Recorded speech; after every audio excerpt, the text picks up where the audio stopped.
எல்லாரும் இருக்கல, நான் ஒன்னும் கேட்க, நீங்க கேளுக்கலாம். பார்லிமெண்ட்ல பாராளுமன்றத்துல ஜனாதிபதி உரைய இப்படி பண்ணுவாங்களா? சொல்லுங்க, நீங்க தான் சொல்லணும்.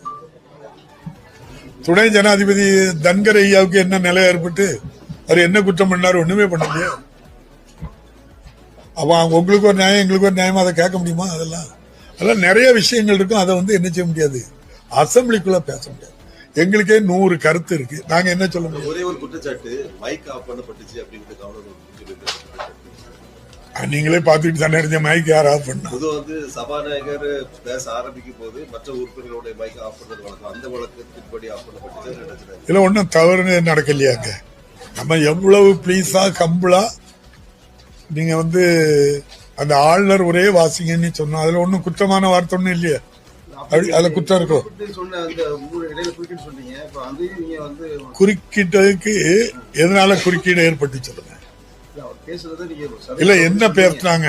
சபையில 234 சட்டமன்ற உறுப்பினர் மக்களால் தேர்ந்தெடுக்கப்பட்டவங்க மட்டும்தான் பேசுறதுக்கு அனுமதி.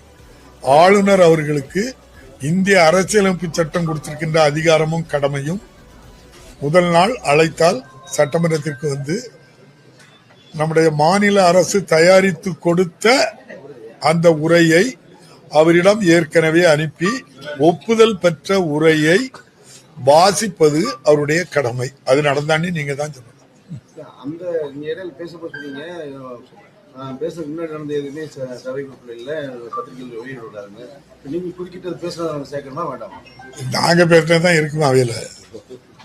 நாங்க சபை நாகரிகமாட்டு சபை மரபுப்படி சட்ட திட்டத்துக்கு உட்பட்டு தானே நாங்க பேசுறோம். நாங்க பேசுறது இருக்கும். இடையில சலசலப்புகள், அந்த மரபுக்கு எதிராக பேசக்கூடிய வார்த்தைகள் என்னன்னு சொல்லுவோம். அதுகளை மட்டும் நீங்க நம்ம சட்டமன்றத்துல கேட்டு வாங்கி அதை மட்டும் பிரசுரிங்க. சார், அதே மாதிரி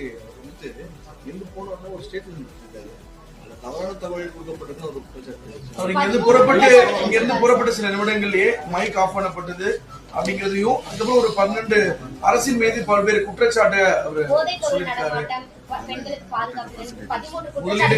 பேப்பர் லெவல்ல இருக்கு அப்படிங்கலாம் சொல்றாரு. அதாவது ஒரு அரசை யார் விமர்சனம் பண்ணலாம்? மக்கள் விமர்சனம் பண்ணுவாங்க. தேர்ந்தெடுக்கப்பட்ட உறுப்பினர்கள் நிறை குறைகளை சொல்லுவாங்க. ஆளுநர் அவர்கள் ஒரு அரசினுடைய நிறை குறைகளை பற்றி பேசுவதற்கு என்ன இருக்குன்னு எனக்கு தெரியாது. அவரு அரசியல்வாதி இல்லை. அப்படின்னா அந்த ஆளுநர் மாளிகையை விட்டு வெளியே நானும் என்ன செய்றேன்,